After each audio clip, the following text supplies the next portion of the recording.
C'était juste notre 23e anniversaire, mais j'avais espéré que ce serait spécial. Malheureusement, une conférence professionnelle de dernière minute est venue perturber les choses. J'ai fait mes valises pour les 3 jours à Baltimore et j'ai mangé un morceau avant de partir. Michel, je te promets de me rattraper. Roberts a insisté pour que je participe à ce séminaire. J'ai regardé le programme et je n'ai rien vu de particulièrement important, mais c'est lui le patron. Ne t'inquiète pas, Ryan. Je me vengerai quand nous irons en Europe pour le 25e. Nous pourrons aller dans un endroit sympa ce week-end quand tu reviendras.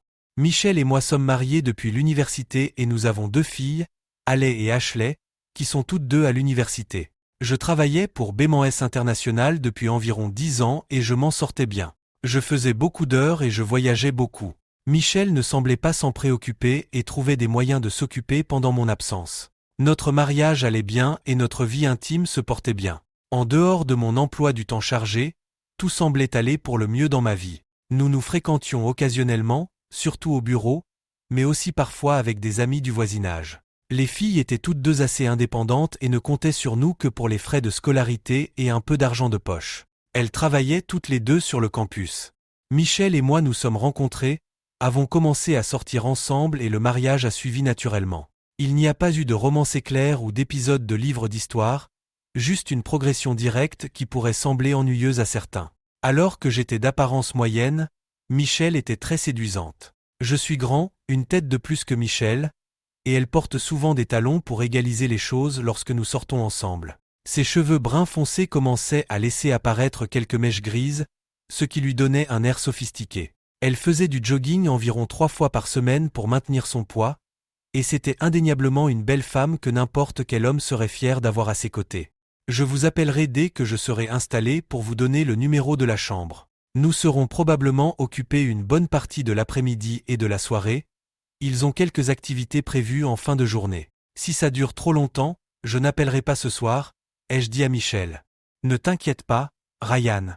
J'ai de quoi m'occuper. Les filles ont déposé du linge ce week-end et la nouvelle édition du club de lecture est arrivée hier. Ne t'inquiète pas pour moi. Je te verrai vendredi soir, m'a rassuré Michel. Après un rapide baiser, je suis parti pour Baltimore, en empruntant les petites routes pour les 3 heures de trajet. Je déteste l'autoroute. Les réunions commençant après le déjeuner, j'ai eu tout le temps de m'installer. J'ai appelé Michel pour lui dire que j'étais bien arrivé. Le plus frustrant, c'est qu'il n'y avait rien de nouveau à présenter. J'avais lu l'ordre du jour à l'avance, mais je m'attendais à plus. Je ne comprenais pas pourquoi on m'avait envoyé à une conférence qui me semblait redondante. Après la dernière session de l'après-midi, j'ai été très irrité par l'annonce d'un dîner de fête au Ruth's Chris Steakhouse. Bien qu'il y ait 2 établissements à Baltimore, ils ont décidé de nous emmener à celui de Philadelphie, où nous avions un compte d'entreprise. Lorsque nous sommes arrivés à Philadelphie, il pleuvait à verse. 2 tables spéciales avaient été réservées pour notre groupe dans une salle de réunion privée. Compte tenu des prix pratiqués, je suis sûr qu'ils ne voulaient pas qu'une bande de chahuteurs dérange les clients payants. Après avoir passé commande, je me suis excusé pour aller dans les toilettes pour hommes. L'éclairage du restaurant était faible, mais je pouvais encore apercevoir ma femme, Michel, assise à une table isolée avec Patrick Roberts. Elle était impeccablement habillée, comme si elle était allée au salon de coiffure. Michel ne le fait que pour les grandes occasions, peut-être 2 ou 3 fois par an. C'est alors que j'ai compris que ce soir était spécial parce que c'était notre anniversaire de mariage. Alors que je me tenais à l'autre bout de la pièce, tout est devenu beaucoup plus clair. Je comprenais maintenant pourquoi j'étais constamment en voyage d'affaires et en séminaire. Je n'avais aucune idée que Michel était si proche de Patrick Roberts, surtout si l'on considère qu'il était marié. Nous n'avions jamais fréquenté Patrick et sa femme, et je ne savais même pas quand et comment ils avaient réussi à nouer une relation.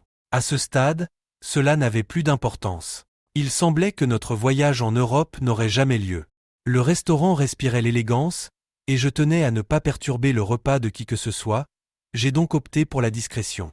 Je me suis rendu dans un coin de la salle, près du couloir des toilettes, ce qui me permettait de voir à la fois Michel et la salle de conférence. J'avais supposé que Michel ferait taire son téléphone portable étant donné les circonstances, mais elle ne l'a pas fait. « Bonjour chérie, c'est Ryan. J'ai essayé le téléphone de la maison mais je n'ai pas eu de réponse. » Michel essayait d'utiliser son téléphone portable discrètement, ce qui n'est pas chose aisée dans un lieu de restauration aussi fréquenté et haut de gamme. « Désolé, Ryan. Je suis au sous-sol et j'ai manqué l'appel. Je pensais que tu n'allais pas sonner. Qu'est-ce qu'il y a? L'expression de Patrick est devenue aigre tandis que Michel essayait de parler moins fort. Je voulais juste te dire que je suis sur le chemin du retour. La conférence s'est terminée tôt. Je devrais être là dans 1 heure. À bientôt. Quoi? Attends 1 minute, Ryan. La machine à laver fait des siennes. Michel couvre rapidement le téléphone de sa main, conversant avec Patrick de manière urgente.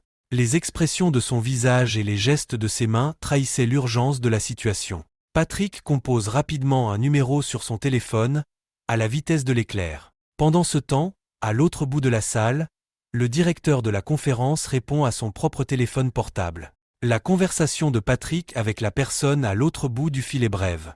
La peur a traversé le visage de Michel lorsque Patrick lui a raconté ce qu'il venait d'entendre. Lentement, elle ramena le téléphone à sa bouche. « Ryan, où es-tu? Je pense que tu connais la réponse. Tu es ravissante dans cette robe noire. Elle complète les perles que je t'ai offertes à Noël dernier. Ne t'embête pas à revenir à la maison ce soir. Je déménage demain. Oh, et joyeux anniversaire. Ryan, s'il te plaît, il faut qu'on parle. » Cette phrase, ils la disent toujours. C'est probablement la chose la plus stupide qu'une femme prise en flagrant délit de tromperie puisse dire, mais elles la disent toujours. La pluie tombait à verse quand j'ai quitté le restaurant. Ma voiture était à Baltimore, me laissant bloqué à Philadelphie. J'ai commencé à marcher vers le centre-ville, et en quelques minutes, j'étais trempé. Pourtant, cela ne me dérangeait pas. Mon téléphone sonnait sans cesse, mais je l'ignorais. J'ai fini par l'éteindre pour économiser la batterie. J'avais l'impression d'avoir perdu le dîner gratuit de Ruth's Chris, jusqu'à ce que je tombe sur un magasin de steak au fromage. Je me sentais mal, mais ce sandwich au steak de fromage était le meilleur que j'ai jamais goûté. Louer une voiture et rentrer chez moi aurait été la solution de facilité, mais je n'avais pas vraiment envie de rentrer chez moi. La maison était confortable avec toutes mes affaires, mais j'avais beau essayer, je n'arrivais pas à me convaincre qu'il était nécessaire d'y aller. Depuis le magasin de steak, il n'y avait qu'une courte distance à parcourir jusqu'au bar le plus proche. Après 6 tirages, j'étais prêt à aller me coucher. Je me suis réveillé dans une chambre de motel miteuse, probablement louée à l'heure. Mon costume était abîmé par les intempéries de la nuit précédente. À 3 rues de là se trouvait la gare routière. J'ai acheté un rasoir et de la mousse à raser dans un distributeur automatique, et quelques minutes plus tard, j'étais à peu près présentable. Une paire de chinos et un polo m'ont coûté moins de $20 dans un magasin voisin. J'ai fait don de mon costume et de ma chemise blanche à Goodwill. À ce moment-là, les banques étaient ouvertes. Bien que je ne réside pas à Philadelphie, la plupart des banques et des entreprises avec lesquelles je traite y ont leur bureau ou leur siège.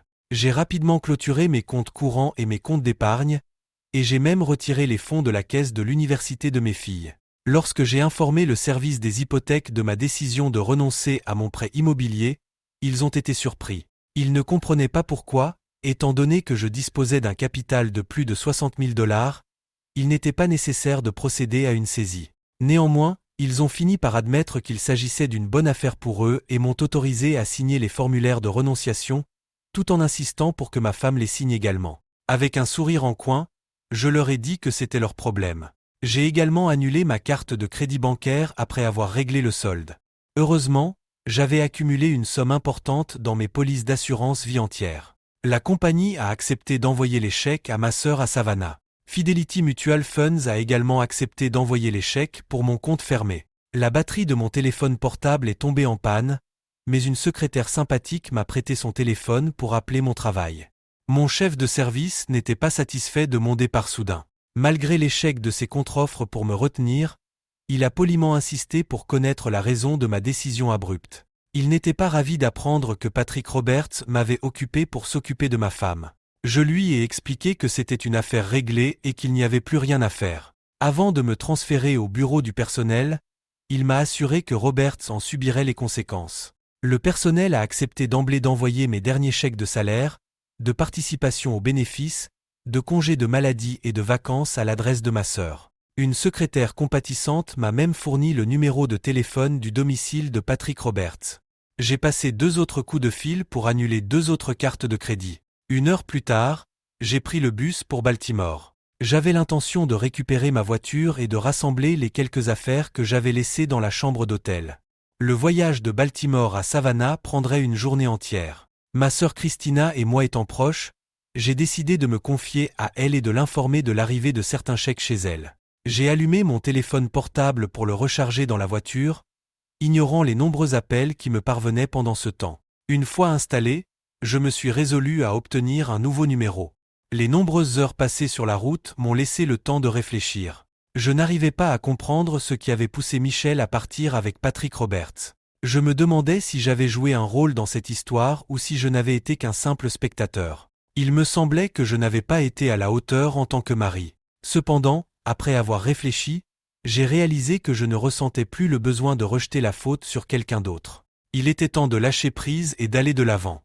Je regrettais de ne pas avoir sur moi mon acte de naissance, mon passeport et le titre de ma voiture. Je devais me débrouiller sans eux ou trouver un moyen de les récupérer. Heureusement, j'avais mon ordinateur portable et ma mallette. Quant au chargeur de téléphone portable, je pouvais m'en contenter, car je ne l'utiliserais pas beaucoup de toute façon.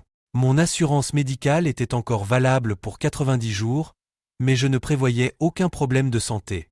À environ 1 heure de Baltimore, j'ai téléphoné à la femme de Patrick Roberts. Patrick avait été licencié le matin même, pour des raisons qu'il disait indéterminées. Elle m'a remercié d'avoir fourni un peu plus de détails et a juré de se venger, pour elle et pour moi. Je pensais qu'il méritait au moins cela. Puis j'ai appelé Christina pour lui dire que j'étais en route. « Bienvenue, mon frère errant », m'a salué Christina depuis le porche d'entrée à mon arrivée. « Votre femme a appelé 2 fois pour essayer de vous retrouver, mais elle n'a pas voulu me dire pourquoi c'était urgent ni pourquoi vous rendiez visite à votre sœur. Je suppose que vous allez m'éclairer maintenant, ou je vais devoir vous botter les fesses. » Sous le porche, il y avait 4 fauteuils à bascule et une glacière, probablement remplie de bière. Christina, plus âgée et peut-être plus sage, s'est assise et m'a fait signe de la rejoindre. « À en juger par votre expression, j'imagine que vous n'aviez pas prévu cela, dit-elle.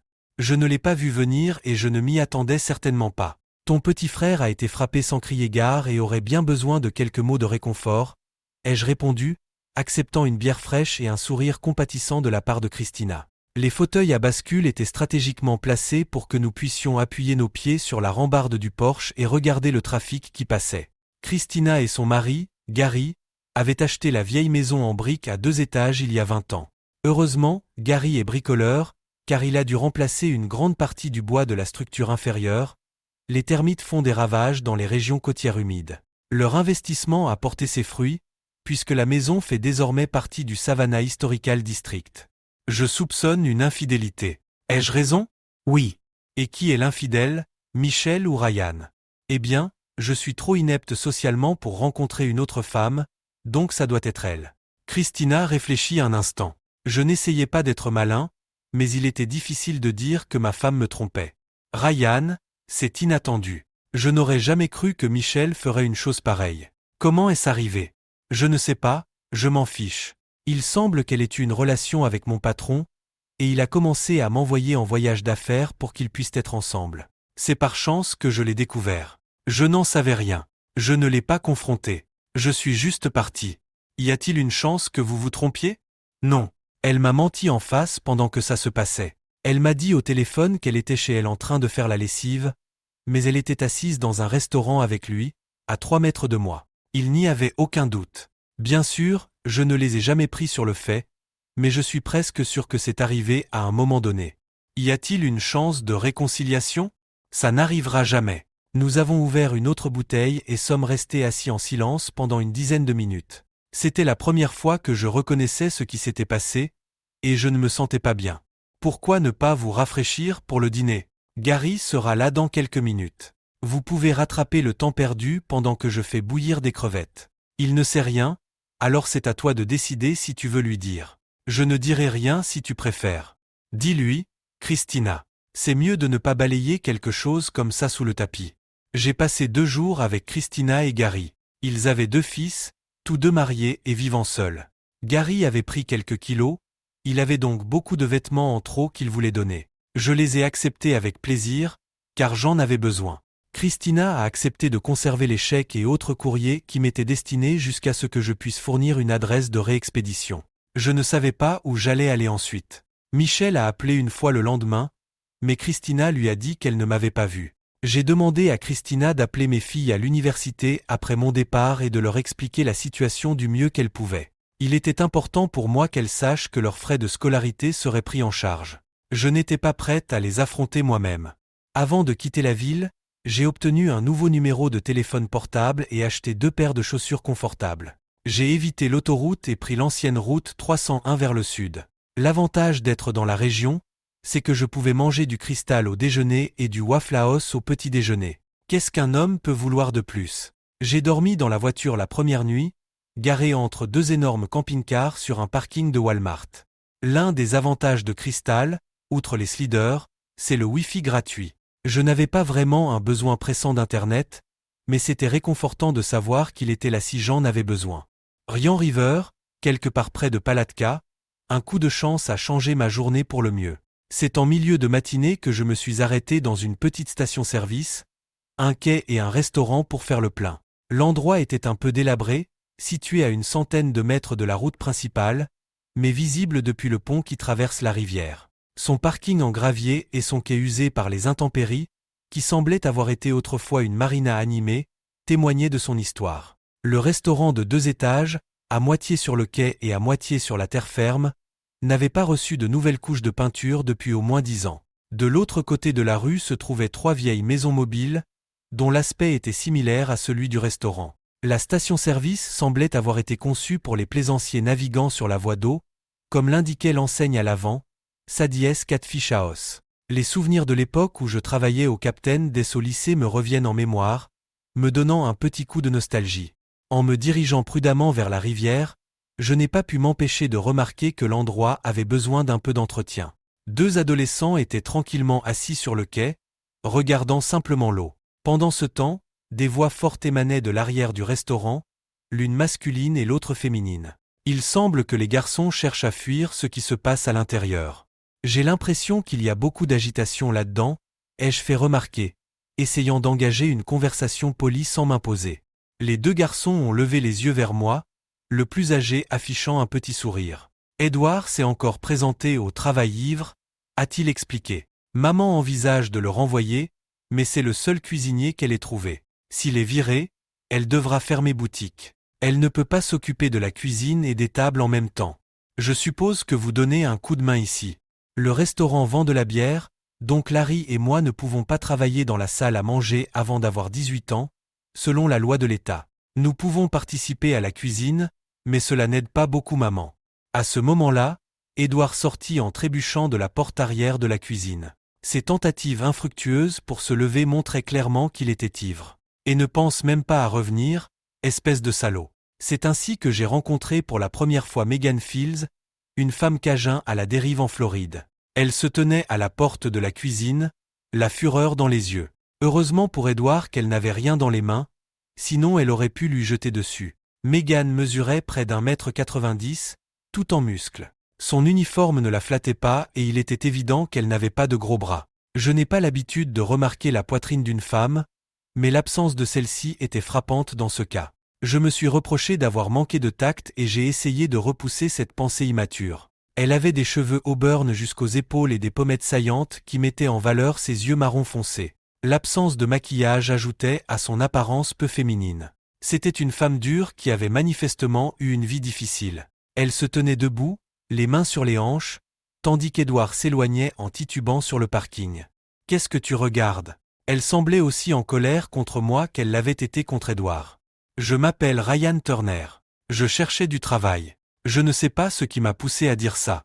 Je ne cherchais pas vraiment de travail, mais cela m'a semblé être la meilleure chose à dire à ce moment-là. » Quelque chose dans cet échange a déclenché un fou rire chez les 2 garçons. Larry, Charles, rentrez à l'intérieur et commencez à vous préparer pour le déjeuner. Il n'y a rien de drôle à cela et je n'apprécie pas votre attitude, aboya la voix sévère de la femme que j'avais appris à connaître sous le nom de Megan, la méchante sorcière du Sud, tandis que les garçons se précipitaient à l'intérieur. Reportant son attention sur moi, elle me demande « Je m'appelle Megan. Avez-vous de l'expérience dans la restauration ?» J'ai 2 ans d'expérience chez Captain, principalement dans la préparation des plats et la cuisine. Je ne suis pas un grand chef, mais je sais me débrouiller dans une cuisine, ai-je répondu, inexplicablement attiré par ce jeu, tout en sachant qu'il allait bientôt s'essouffler. Pourtant, Son intensité me fascinait, retenant mon attention comme un papillon de nuit à une flamme.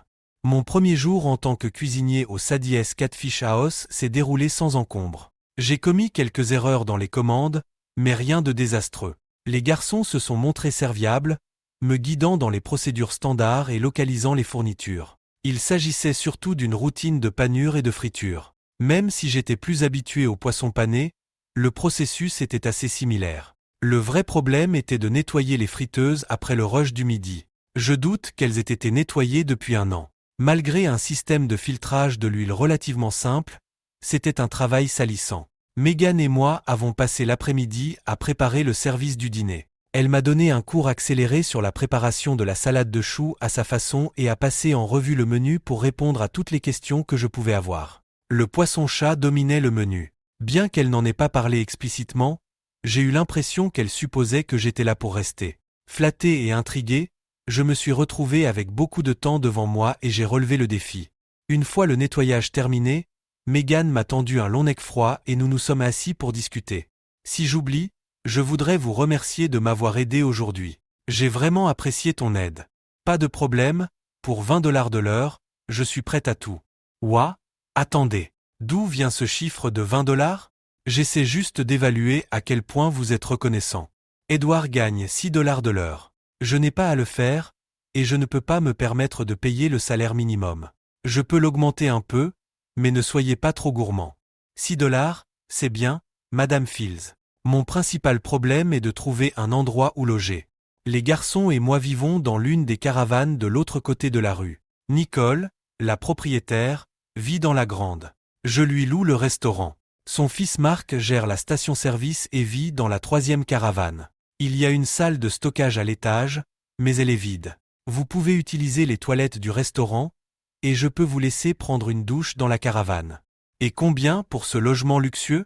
Et des heures supplémentaires gratuites? Je vous paie pour 40 heures par semaine, et tout ce qui dépasse, vous le faites gratuitement. Vous êtes ouvert tous les jours? Je ferme le lundi. C'est mon jour au centre de beauté. Je trouvais que son humour correspondait à sa personnalité. Comment ne pas aimer cette femme? La première nuit dans le local de stockage a été rude. C'était poussiéreux, sale et le sol était dur. Mais c'était mieux que de dormir dans la Subaru. Ce qui était bien, c'est que j'avais une cuisine complète pour préparer le petit déjeuner. Au bout d'une semaine, je m'étais installé confortablement. J'ai appelé Christina et lui ai donné l'adresse. Elle avait une poignée de courriers à envoyer, avec l'espoir qu'ils contiennent des chèques. Le premier lundi, je me suis rendu à Palatka et j'ai ouvert un compte bancaire ainsi qu'un coffre-fort. J'étais soulagé de pouvoir enfin me débarrasser de tout l'argent que je transportais. J'ai emmené les garçons avec moi et j'ai récupéré des meubles d'occasion. Ils ont aimé me donner un coup de main et j'ai apprécié leur compagnie. Prendre une douche dans la caravane de Megan me semblait gênant. J'avais l'impression de m'imposer à elle. Alors, avec quelques tuyaux en PVC et un peu de temps, j'ai installé une douche extérieure derrière le restaurant. Cela ressemblait à une installation de cabane et fonctionnait bien, tant que le temps n'était pas trop frais. Les garçons ont participé à l'installation et l'ont même testé en premier. Le mari de Megan avait été tué sur une plateforme de forage offshore il y a 8 ans, lors d'un ouragan. Elle a reçu l'argent de l'assurance à la suite de cet incident et l'a utilisé pour ouvrir le restaurant. Nicole et elle s'entendaient assez bien. Larry et Charles passaient beaucoup de temps avec moi, peut-être à la recherche d'une figure paternelle. Ma relation avec leur mère est restée strictement professionnelle. Il y a eu des moments où j'ai pensé à elle différemment, mais je ne voulais pas risquer de compromettre une bonne chose. Il était temps de prendre contact avec mes filles. Par chance, elles étaient toutes les deux à Penn State, je n'avais donc qu'un seul appel à passer. À la voix d'Ashley, j'ai compris que c'était elle qui avait répondu au téléphone. Et, c'est papa. Je voulais juste prendre de vos nouvelles. Alec est là? Alec est en classe. On attendait ton appel. Maman agit bizarrement. Alec et moi avons besoin d'entendre ta version. Qu'est-ce qui se passe? Désolé pour la confusion, petite. Alors, quelle est l'explication de maman? Elle a dit qu'elle avait organisé un dîner d'anniversaire romantique pour vous deux dans un steakhouse. Ton patron a aidé. Mais quand tu es arrivé, tu les as vus ensemble et tu as paniqué. Maman n'a pas eu l'occasion de s'expliquer. Elle avait l'air vraiment bouleversée. Eh bien, Ashley, c'est toute une histoire. Mais ce n'est qu'une histoire. Ta mère ne savait pas que je serais là. Elle a été choquée quand je suis arrivé. Je l'ai appelée de l'intérieur du restaurant, avant même qu'elle ne sache que j'étais là. Elle m'a dit qu'elle était à la maison en train de faire la lessive. Quand elle m'a vu, elle a paniqué. Ce n'était pas une fête surprise. Mon patron et ta mère avaient prévu que je sois hors de la ville pour qu'ils puissent se rencontrer. Je l'ai prise en flagrant délit, et maintenant elle fait des pieds et des mains pour le cacher.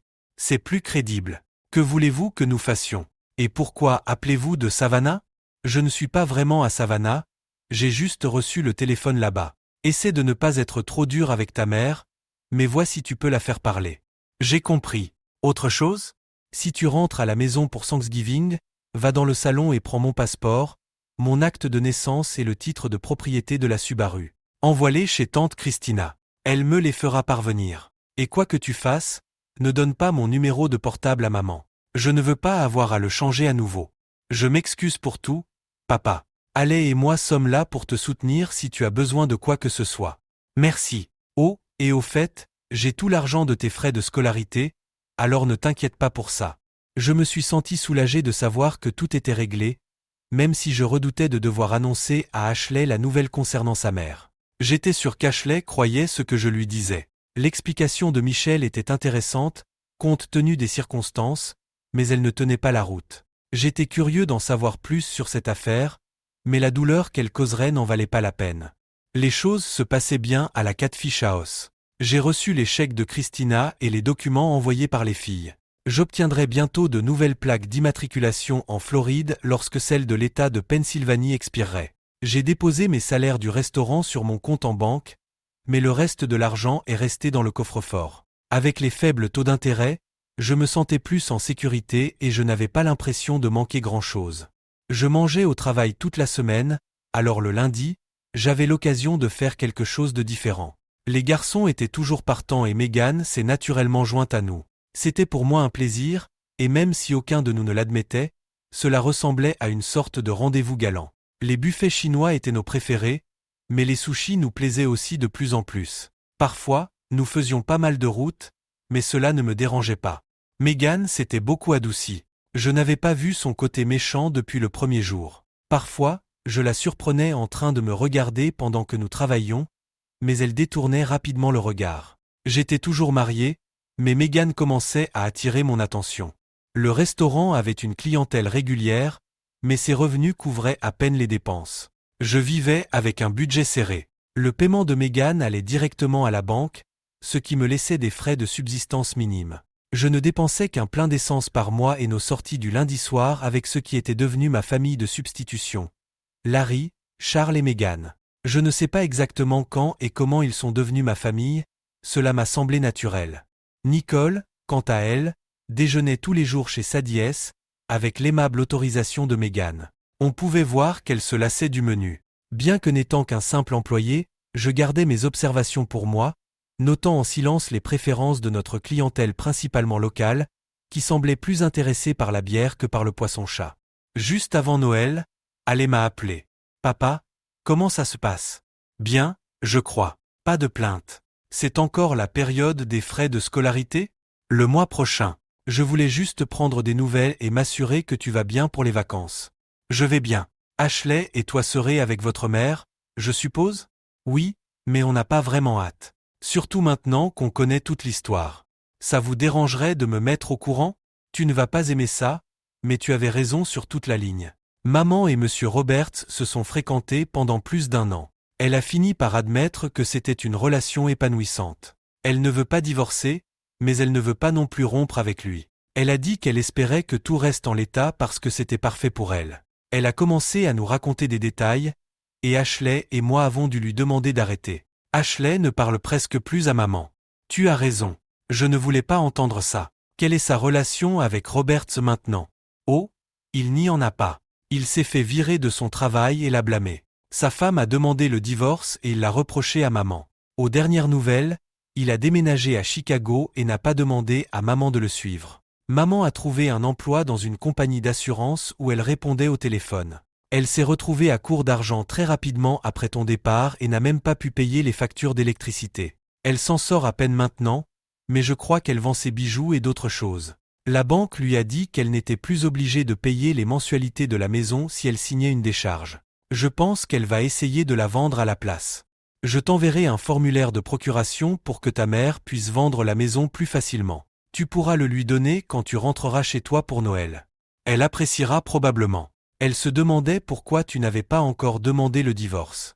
Je ne le ferai pas. Quand elle sera prête, elle devra le faire. Je n'ai pas d'argent, pas de travail, et je vis avec ce que j'ai pris à la banque quand je suis parti. Il n'y en aura bientôt plus. Je ne voyais aucune raison de faire savoir à mes filles ou à ma femme que j'avais un joli magot dans une banque de Palatka, en attendant mon jour de liberté. Ma femme ne s'était jamais intéressée à nos finances, et à moins d'avoir un très bon avocat, elle ne le saurait jamais. Je me suis dit qu'elle prendrait l'avocat le moins cher qu'elle pourrait trouver. Je l'informerai quand nous descendrons. Allez, je m'excuse de ne rien t'offrir à toi et aux filles pour les fêtes cette année. Je me rattraperai, je te le promets. Après le 1er de l'an, fais-nous savoir où tu es, et nous pourrons venir te rendre visite pendant les vacances de printemps. Vous pourrez vous rattraper à ce moment-là. C'est d'accord. Passez un merveilleux Noël. Depuis un mois environ, j'utilisais la douche de Megan. Elle se débrouillait toujours pour trouver quelque chose d'autre à faire pendant que j'étais là, de sorte qu'il n'y avait aucune chance que cela se passe mal. Le nord de la Floride est froid, alors j'ai dû me contenter de ces installations pendant quelques mois. J'en étais arrivé à un point où je n'aurais pas eu peur d'un comportement inapproprié de sa part. Mais je n'étais pas assez souple pour orchestrer une telle chose. J'avais peur que si je faisais quelque chose de mal, cela la contrarie. En général, lorsque je prenais ma douche, les garçons étaient à l'école. Me sentant coupable de n'avoir rien offert à mes filles pour Noël, je me suis senti encore plus mal lorsque j'ai offert aux garçons de nouvelles Game Boys et à Megan une ceinture concho turquoise. Elle portait toujours ses chemisiers et je ne pouvais m'empêcher d'imaginer à quel point elle serait belle avec les bons accessoires. Nous avons fermé la Catfish House plus tôt que prévu le soir de Noël et nous avons échangé nos cadeaux. Megan et les garçons m'ont offert un GPS pour la Subaru. Nous nous sommes régalés de crevettes bouillies et d'écrevisses entières. C'était agréable pendant un moment, mais les garçons voulaient jouer avec leurs nouveaux jouets. Megan leur a dit de rentrer à la maison et de ne pas attendre. Charles m'a fait un clin d'œil et m'a levé le pouce quand ils sont partis. Les vacances s'annonçaient bien. Megan et moi avons bavardé pendant environ 1 heure. Nous avons évité de parler de nos anciens conjoints. Même si j'étais encore marié, Megan ne semblait pas s'en préoccuper. Comme j'étais terriblement lent à réagir, elle m'a finalement pris la main et m'a emmené à l'étage. Nous avions tous les deux des mois de frustration refoulés sur le point d'exploser. C'est devenu une course pour se débarrasser de nos vêtements. Megan avait le physique d'une haltérophile, avec des abdominaux bien dessinés rappelant ceux que l'on voit dans les publicités Bowflex. Au lieu d'avoir des seins mous, elle avait des globes fermes et merveilleux qui ne montraient aucun signe d'affaissement malgré ses 2 enfants. La fascination que m'inspirait son manque d'ornementation thoracique n'était pas fondée. Elle était vraiment belle. Nous avons passé une nuit merveilleuse ensemble, profitant de la compagnie de l'autre et apprenant à nous connaître. Nous nous sommes ensuite blottis sous la couverture pendant quelques minutes, puis elle a levé les yeux et a dit « Joyeux Noël, Ryan Turner ». Entendant les garçons en bas, Megan a sauté du lit et a commencé à s'habiller. Le temps que je descende, les garçons étaient déjà en train de prendre leur petit déjeuner. Charles m'a fait un grand sourire et m'a encore levé le pouce, tandis que Larry semblait ignorer ce qui se passait. J'ai mangé avec les garçons pendant que leur mère rentrait chez elle pour prendre une douche. À ce moment-là, une pensée terrible m'a traversé l'esprit à propos du contrôle des naissances. Après cette nuit-là, passer du temps avec Megan est devenu une habitude. Elle ne passait généralement pas la nuit chez nous, mais c'était agréable quand elle le faisait. Je pense que Charles a expliqué la réalité à Larry peu après les vacances, et les 2 garçons ont semblé d'accord avec l'arrangement. Après la nouvelle année, Christina a envoyé les papiers du divorce. Michel y a joint un petit mot me remerciant pour la procuration et m'informant qu'elle avait fait une offre pour la maison. La procédure de divorce a été simple et directe. Je devais prendre en charge les frais de scolarité des filles, et c'est à peu près tout. J'ai signé les documents et les ai renvoyés à l'avocat de Michel. Je me suis rendu compte que j'avais révélé où je me trouvais, mais je ne m'en souciais plus. Megan m'a proposé de réorganiser le menu du restaurant, en me donnant carte blanche pour effectuer les changements que je jugeais nécessaires. Bien que j'ai d'abord hésité à entreprendre une telle tâche, j'ai apprécié la confiance qu'elle m'a accordée. Notre grossiste en fruits de mer était tout à fait disposé à inclure des portions de corégone congelées dans notre livraison hebdomadaire de poisson-chat. Charles était enthousiaste à l'idée d'apprendre à faire du fish and chips, bien qu'il s'agisse de la version américaine du classique britannique. Megan et moi nous sommes occupés de tout pendant l'année scolaire, gérant avec aisance une activité lente mais régulière. Cependant, nous n'avions pas anticipé les conséquences de l'augmentation de l'activité. Le week-end, j'ai persuadé les garçons de m'aider à peindre. Mes exigences n'étant pas très élevées, je me contentais de ce qu'ils accomplissaient. Bien que l'ensemble de l'entreprise appartienne à Megan, j'ai senti qu'elle souhaitait que je joue un rôle plus important dans son fonctionnement. Au début, je n'ai fait que des suggestions, mais au fil du temps, elle a semblé soulagée que je prenne des décisions sans la consulter. Elle n'a jamais critiqué mes choix ni ne s'en est plainte. Diriger une telle entreprise n'était pas mon projet initial, mais j'ai eu l'impression que c'était en train de devenir mon destin. J'espère que cela ne semble pas trop profond. Marc a attrapé le virus de l'entrepreneuriat et a même rénové la station-service. Un appel à son distributeur a permis d'installer de nouvelles enseignes et de mettre à jour les pompes pour qu'elles acceptent les cartes de crédit. Une fois la station nettoyée, un vendeur l'a convaincu d'installer des présentoirs pour vendre divers articles touristiques, le tout sans frais pour Marc, qui recevait une part de chaque vente. Cela a rehaussé l'apparence de la station, la faisant passer pour un établissement moins délabré. Charles a fêté son 16e anniversaire en obtenant son permis de conduire, et j'ai pris beaucoup de plaisir à lui apprendre à conduire notre Outback. Megan semblait soulagée de ne pas avoir à s'occuper de cette tâche. Dans 2 ans, ce sera au tour de Larry. Un jour, un bon vieux garçon des environs de Moss Bluff s'est présenté avec un pick-up chargé d'un congélateur plein de viande de queue d'alligator. Il a passé 30 bonnes minutes à essayer de me convaincre des mérites nutritionnels de la consommation de reptiles. S'il connaissait bien son sujet, c'était un piètre vendeur. J'ai essayé de montrer de l'intérêt pour ne pas le blesser. Il avait aussi du côté congelé dans le camion, et j'ai eu l'impression qu'il ressentait la pression lorsqu'il a fait un geste intelligent. Je vous laisse 3 kilos de queue d'alligator et 3 kilos de tortue pour que vous puissiez les essayer gratuitement. Je reviendrai dans une semaine pour voir comment les choses se passent. Cela vous convient-il, monsieur ?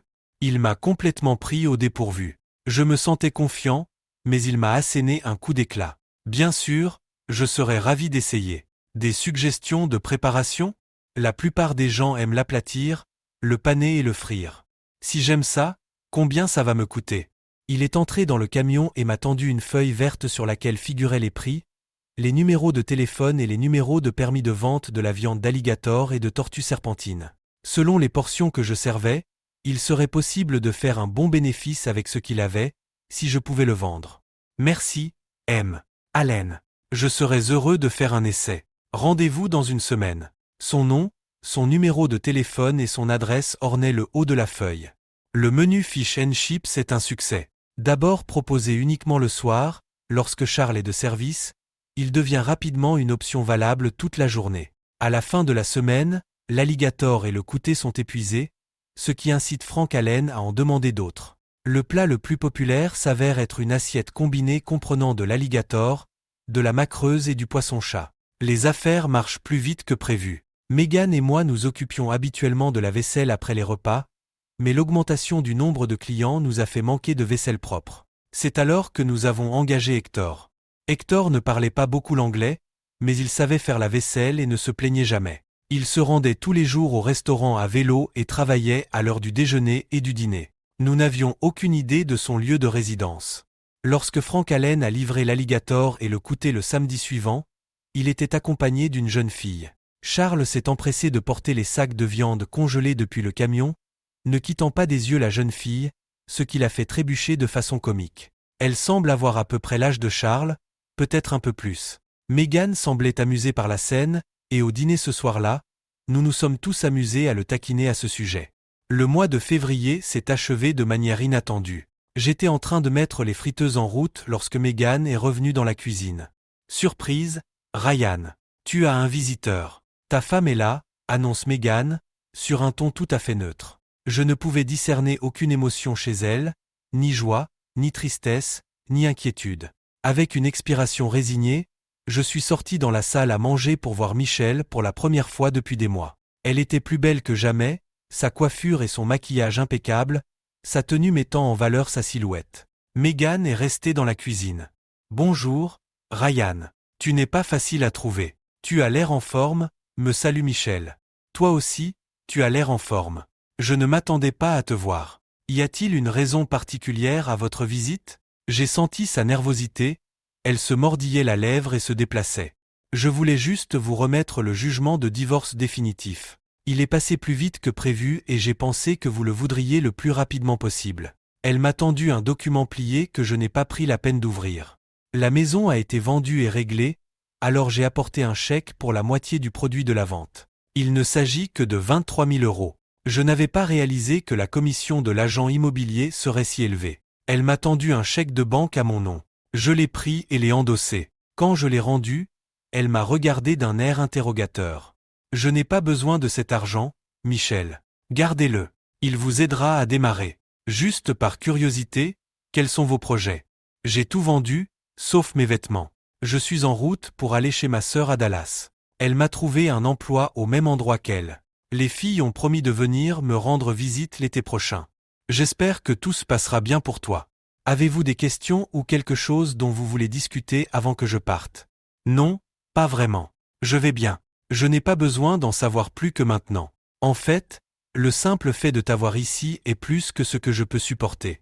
Merci d'avoir déposé les papiers. Excusez-moi. Je dois retourner au travail. La foule du déjeuner ne va pas tarder à arriver.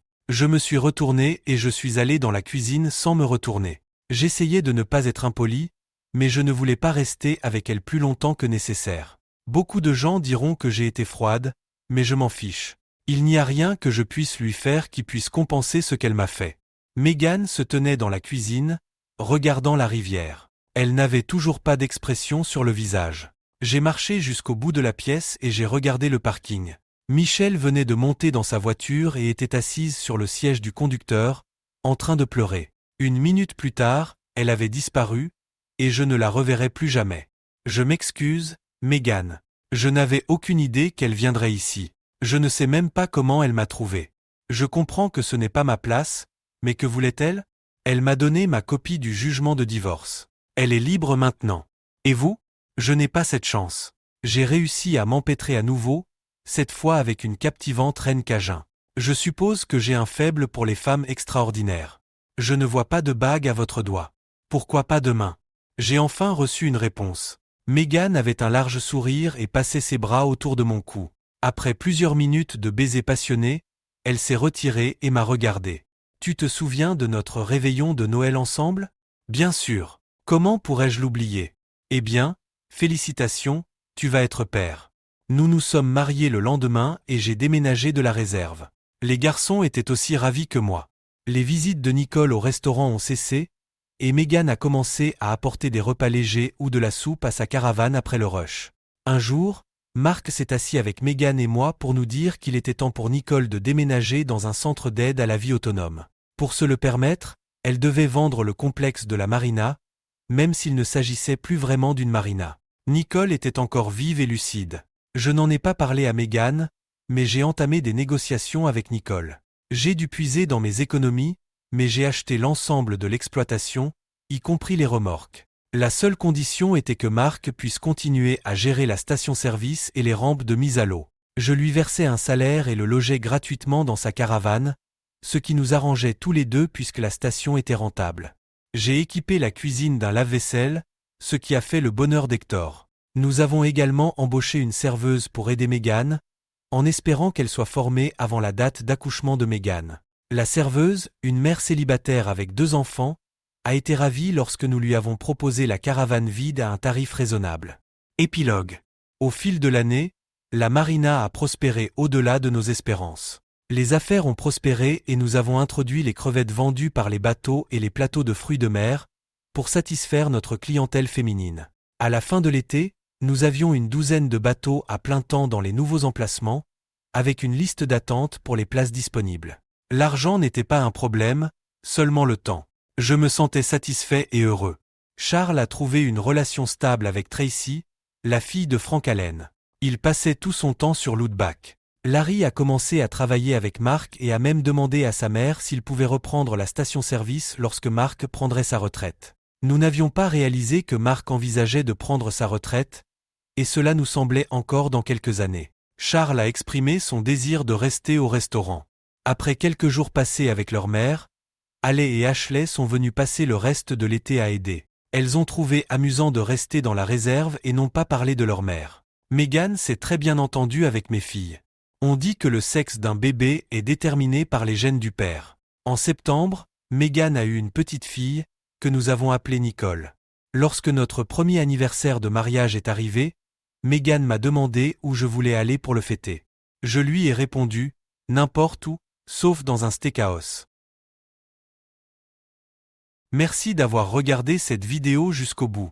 Si vous l'avez appréciée, abonnez-vous à la chaîne et donnez un like à cette vidéo. À bientôt!